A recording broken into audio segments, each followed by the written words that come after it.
मुफ्ती शमूम काशमी साहब, क्या आजम खान लोगों को इमोशनली ब्लैकमेल कर रहे हैं, सहानुभूति बटोरने की कोशिश कर रहे हैं, या उनको लग रहा है कि उनकी जो जमीन खिसकी हुई है उत्तर प्रदेश में और सियासी जमीन, उसको हासिल करने का एक ये भी तरीका हो सकता है? या सच में मुसलमान डरे हुए हैं उत्तर प्रदेश में और देश में? मैं भी इस वक्त पटना से बोल रहा हूँ विद्या झा, और अभी हमारे माननीय मुख्यमंत्री उत्तराखंड श्री पुष्कर सिंह धामी जी यहाँ से प्रचार करके गए हैं। तो मैं एक चीज महसूस कर रहा हूँ जो आपने पहले कहा कि मुसलमानों के अंदर यही खौफ पैदा किया तथाकथित लीडर्स ने, जो मुसलमानों के लीडर थे, और उनके अंदर खौफ पैदा करके उनका बड़ी तादाद में वोट लिया और उन्हें मेन स्ट्रीम से काट दिया। मैं आज ये समझता हूं कि मुसलमानों को ये सोचना चाहिए कि कोई व्यक्ति विशेष जो है वो आपके लिए सर्वोपरि नहीं होना चाहिए, बल्कि आपके अपने नफे और नुकसान को आपको सोचना चाहिए और डर से बाहर निकल करके आना चाहिए। आरएसएस और भाजपा यानी भारतीय जनता पार्टी 2014 से 11 साल हो गए हैं, कहीं कोई भेदभाव नहीं है, हर जगह सबका साथ, सबका विकास, सबका विश्वास है। तो इसलिए मुसलमानों को इन सारी चीजों से आगे निकल करके आना चाहिए। और जहां तक सवाल इस चीज का है कि सुरक्षा का, तो इसके लिए सरकार का अपना मापदंड है कि सरकार अगर ये महसूस करती है तो वहां एजेंसियां हैं, विक्रम सिंह जी ने अभी बताया आपको। मैं समझता हूं कि अगर उन्हें इतना खौफ है तो सरकार उसका संज्ञान लेगी। सरकार तो सबकी सुरक्षा कर रही है। तो मैं समझता हूं कि उत्तर प्रदेश के अंदर मैं एक चीज पूछना चाहता हूं मुफ्ती साहब, मैं ये पूछना चाह रहा हूं कि सच में आजम खान को लग रहा है कि वो अतीक और मुख्तार हैं, इसलिए उनको अपनी जान का डर सता रहा है, या फिर उनको पता है कि मुसलमानों को डराकर राजनीति की जाती है, करते आए हैं? भाई इसमें कोई संदेह नहीं है ना कि मुसलमानों को डरा कर कि उस पार्टी के पास जाओगे तो मार दिए जाओगे, इस पार्टी के पास जाओगे तो मार दिए जाओगे, तुम्हारे लिए सिर्फ हम ही हैं, MY समीकरण लेकर मैं ही चलता हूं। इसीलिए आजम खान उस राजनीति को जिंदा कर रहे हैं।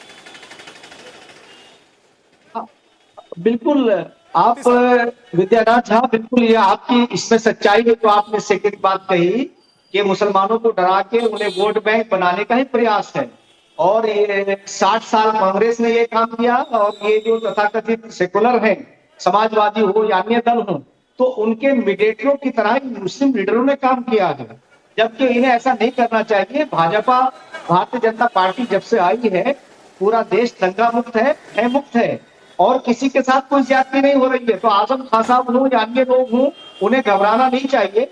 योगी जी की पुलिस और देश के प्रधानमंत्री सबकी सुरक्षा के लिए काम कर रहे हैं, सबके विकास के लिए काम कर रहे हैं। बस मुसलमानों को डराना छोड़ दें ताकि वो अपने विवेक से आकर के अपना मतदान करें।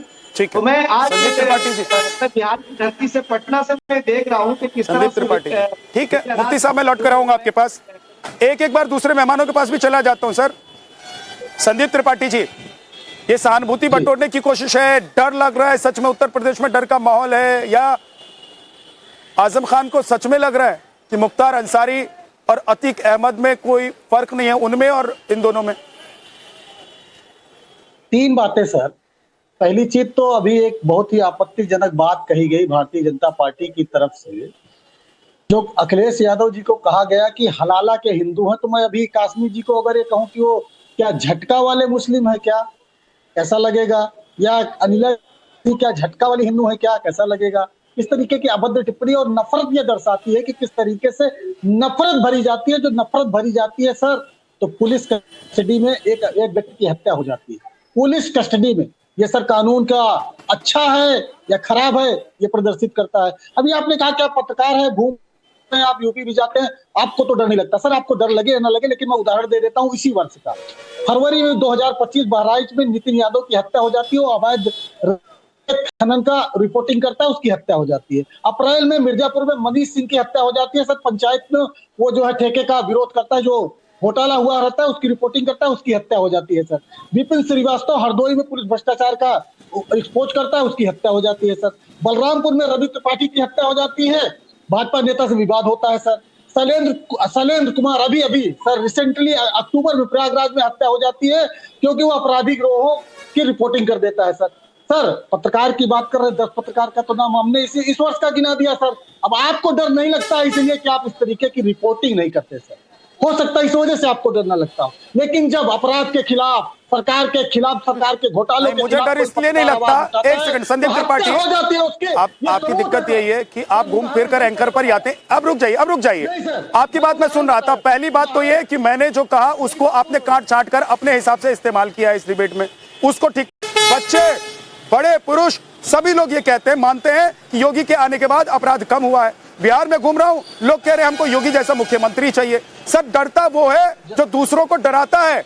डर उसको लगता है जिसको लगता है कि दूसरे को मैंने डराया हुआ है तो मेरे साथ भी कुछ हो सकता है। मैं इसलिए नहीं डरता हूं क्योंकि मैं किसी को डराता नहीं हूं सर। जवाब सर देखिए सर, जान का डर सर हर नेता और हर पत्रकार, हर व्यक्ति को होता है। अब इसका उदाहरण तो 56 इंची सीना इस देश का एक प्रधानमंत्री अपनी तुलना अतीक संदीप जी, आप मेरी चिंता छोड़ दीजिए। आपके प्रदेश अध्यक्ष को डर लगता है क्या उत्तर प्रदेश में? मुझे बताइए, आपके प्रदेश अध्यक्ष को उत्तर प्रदेश में डर लगता है क्या? राहुल गांधी को दिल्ली में घूमने में डर लगता है क्या? राहुल गांधी तो सिक्योरिटी तोड़कर आगे बढ़ जाते हैं, लोगों से मिलते हैं। जब उनको डर नहीं लगता कि अतीक अहमद और मुख्तार अंसारी का हश्र उनका भी हो सकता है, तो फिर आजम खान को क्यों डर सता रहा है? सर उन्होंने इतनी शहादत देखी है ना सर, डर खत्म हो गया। राहुल जी की तुलना आप कर, जो चड्ढा पहन कर भागा है उससे तुलना करिएगा, मत करिए। एक बात और मैं पूरी कर दूं सर, अभी एनसीआरबी के आंकड़ों तो मैं कह रहा हूं, फिर तो उनको ज्यादा डरा हुआ महसूस करना चाहिए। ठीक है, अनिला जी जवाब दीजिए। अनिला जी, बहुत सारे सवाल उठाए संदीप त्रिपाठी जी ने। वो कह रहे इतने सारे पत्रकारों की हत्या हुई है, और भी हत्याएं वो गिना रहे हैं, तो डर का माहौल है। आजम खान को भी डर लग रहा है, भले ही उनको लग रहा है कि अतीक और मुख्तार जैसे ही वो हैं और उनका भी हश्र वही हो सकता है। उसे मुजफ्फरनगर में दंगा कराने के आरोप में सजा पाया है। देखिए, ऐसा तो है जो पटका पे इनका हाथ बना हुआ है ना, वो इनके गाल पे लगना चाहिए। आप ही बोलते रहेंगे तो जवाब कैसे आएगा? अनिला जी जवाब दीजिए। पार्टी का एक कंफ्यूजन फिर से सामने आ गया।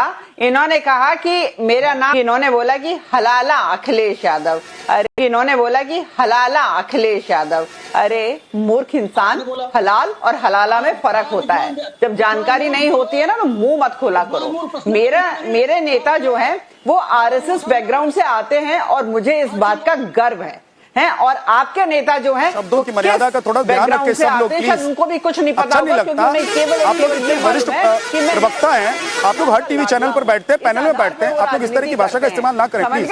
आगे से समझकर बैठना कि हलाल और हलाला में फर्क क्या होता है। हलाल लिपस्टिक का इस्तेमाल कर लो, हलाल सीमेंट का इस्तेमाल कर लो, हलाल मैगी का इस्तेमाल कर लो, हलाल नमकीन का इस्तेमाल कर लो, हलाल शरबत का इस्तेमाल कर लो। और जब हलाल हिंदू बोल रही है तो मिर्च लग रही है समाजवादी पार्टी वाले को भी और कांग्रेस वाले को भी।